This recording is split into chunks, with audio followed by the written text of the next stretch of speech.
I broke a code and I gave the information to the feds in April of 2008. And I've expanded on it quite a bit. You could stand up, sir, unless you're Go disabled. ahead, stand up. Oh, sure. Sorry, Judge. I told him to have a seat. They're going to stand on that red X. That's all right. These are Your name? contact. Step back for me a little bit so you're not so close. Go ahead, state your name. Aaron Flesher. All right. And Mr. Westmoreland, your name? Good morning, Your Honor. Attorney Corey Westmoreland, appearing on behalf of Mr. Flesher. All right. And Sergeant, your name? Detective Sergeant Driscoll, Trent Police. It looks like Judge Mullins, I believe I was absent that day, as I recall it. I don't know if you remember, Lisa, but I was absent, and Judge Mullen, my place, I think, Yeah, you're correct. set a 5,000, 10% bond and ordered him not to have any contact with Adam Grote, not to enter or go near 3750 Brookshire and Trenton, no contact with prosecution witnesses, no alcohol, marijuana, or illegal drugs, no firearms, no dangerous weapons, and defendant was required to obtain a tether within 24 hours of release from custody. So, hang on one second. Yeah. I'm going to talk to you about fucking cheap marijuana. Well, we've been meaning to talk to you about that for 2 weeks. Okay, so then I got a signing on record on the, he was in Chattanooga, failed to acquire the GPS. Court found by preponderance of the evidence that the defendant violated his bond condition by failing to acquire a GPS. I revoked the release, forfeited a bond, and ordered $50,000 cash or surety. So, what are we going to do on this one, Mr. Westmoreland? I mean, I could take, you can just argue bond, or if you want to have a bond hearing as to whether or not he failed to acquire his GPS tether as ordered by Judge Mullins, that's fine too. What is your preference here? Your Honor, I would just ask that this matter be reset, and I will argue bond on behalf of Mr. Flesher. Sure, go ahead. Your Honor, I would like you to know that Mr. Flesher is currently homeless, and he is currently unemployed, so he has no means of paying for any sort of tether. He's not currently on probation or parole. I don't believe he has any prior criminal history. At least he indicated to me he did not. He has no other pending matters out of any other court. And after speaking with Mr. Flesher at length this morning, he did assure me he would be appearing at all future court dates, and he does understand the importance of doing so. I believe last time he felt that he was threatened and he could not appear. But moving forward, Wait a minute, say that again. Mr. Flesher indicated to me that he felt that he was in grave danger and he could not appear. Danger by who? From who? Your Honor, I'm not exactly sure at this time, but Mr. Flesher did assure me he will appear and he understands the importance of doing so. Did he make any police reports? Not to my knowledge. I don't know if Judge Mullins ever signed the complaint. Wonder if we can send that. Can you send that over to her? Oh, wait a minute. She signed the warrant. She did sign the complaint.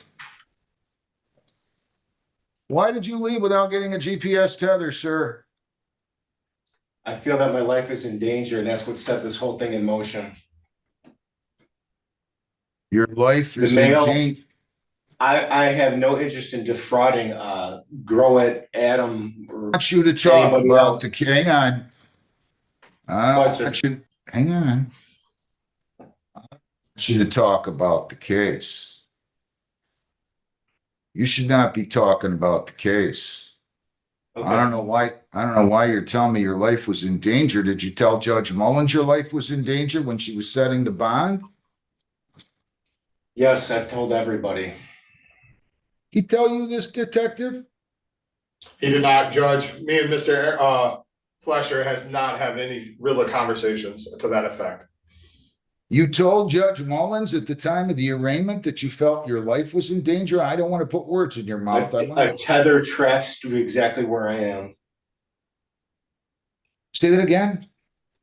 The tether would track to exactly where I am. We know I that. am moving. I was moving around to try to avoid. I have to give you the whole story, or you don't get the whole picture. Yes, my life is in danger, absolutely 100%, and I have documentation that proves it inside and out. That's why I'm more than happy to come to trial. I'm more than happy to speak to a judge and a real lawyer and everything else. I have no problem with that. I'm a judge and he's a real lawyer and he's a real detective. So Okay. listen, Mr. Fleaser. You were ordered to get a GPS tether. I know not what you're talking about, sir. I do not know what you're talking about. Have you ever treated for mental illness, sir? No, sir.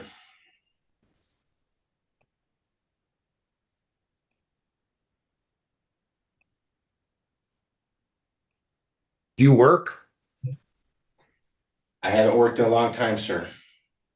How long? I don't have a problem working. I'm not a bum. I have skills. I'm more than Nobody said you capable. were My a bum. phone How calls are long since you've worked? since. So you mean since I've been paid for work? Probably about April 2008, maybe. Where do you live now? I'm denied employment. My phone calls are intercepted. Where do you My live now? visits to law offices are intercepted. Listen to Just my telling you, I question. want to be honest with you. Well, I want you to be honest with me too. Where do you live now? I go from hotel to hotel to hotel to outmaneuver whatever the heck it is that's coming after me. I broke a code and I gave the information to the feds in April of 2008. And I've expanded on it quite a bit.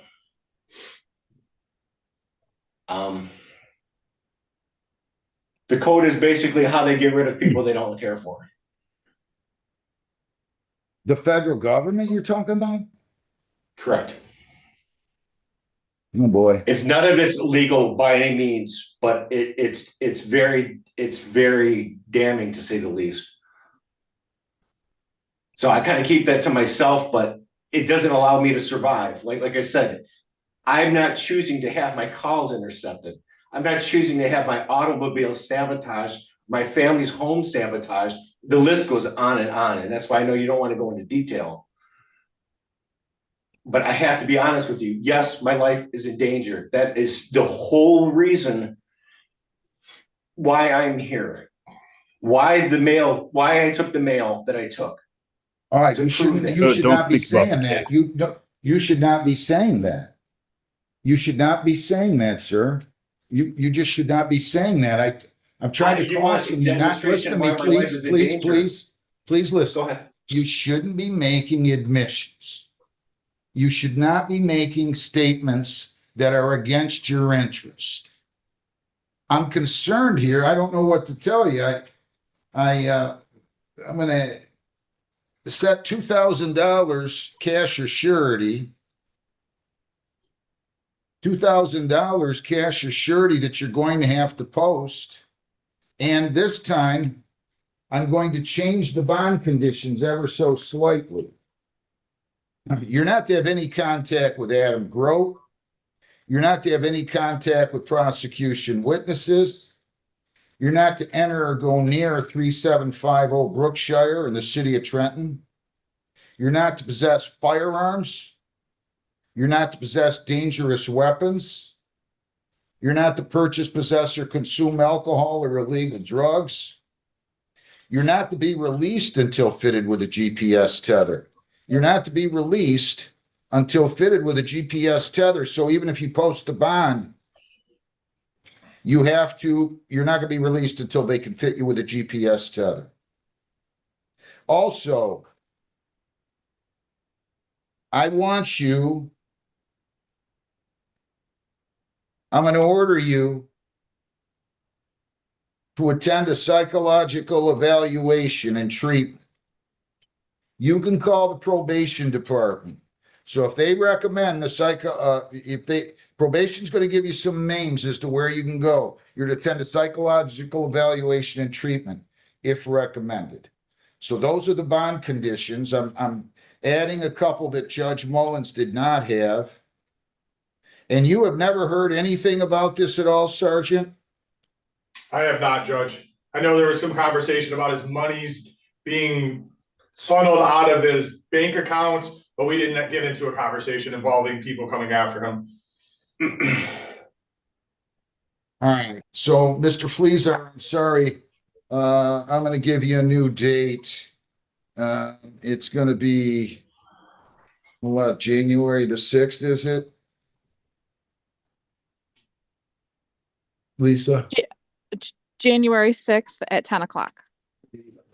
January the 6th of Sure. 2026 at 10 a.m. I hope you didn't pre-try that with those guys. Yes, I told them we needed an Arabic interpreter.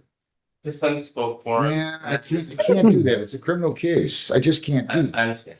I just can't do it. I tried to tell them that. I mean, it's a criminal case. I'm supposed to get an interpreter, so I can't, I'm sorry, I just can't do it. That's the way it is, Mr. Fleezer. I'm sorry. So I want you to get a psychological evaluation and treatment. You can post Sure. you post $2,000 and you're not gonna be released until fitted with a GPS tether. Okay? Do you understand, sir? Yes, but I don't have $2,000. I'm sorry, you should have shown up. You should have shown up. You didn't get your tether and you left the state I was without. told that, Sir, I was told that the actual Sir. judge wouldn't be there. what's that? I was told the actual judge wouldn't be there, that somebody would be sitting in who doesn't actually normally be there. Plus, the lady that I spoke to, that was the judge, had the Yeah. same name as you, sir. No, she did not have the same name as me. It was Judge Mullins. It was, It did on the screen when I talked to her, because I was wondering why it was McNally, because that was the paperwork posted on her house. okay, listen. You were in front of Before Judge Sledgehammer's Mullins. taken to it. You were in front of Judge Mullins. She told you to get a GPS tether. You did, and I'm not gonna argue with you. You're gonna have to post 2,000 and they'll give you a GPS tether. If you post the bond and you get the tether and you are released, I want you to get a psychological evaluation and treatment, okay? They don't need to Sure. come in here. I already told them to go down the home. I know, Judge, he can speak English. Young. No, Mr. Muhammad, come on. He told Judge, we me all he set? could just, yes. Thank you, He Judge. All right, told thank me you. he told me he could speak a little bit, and then he wanted to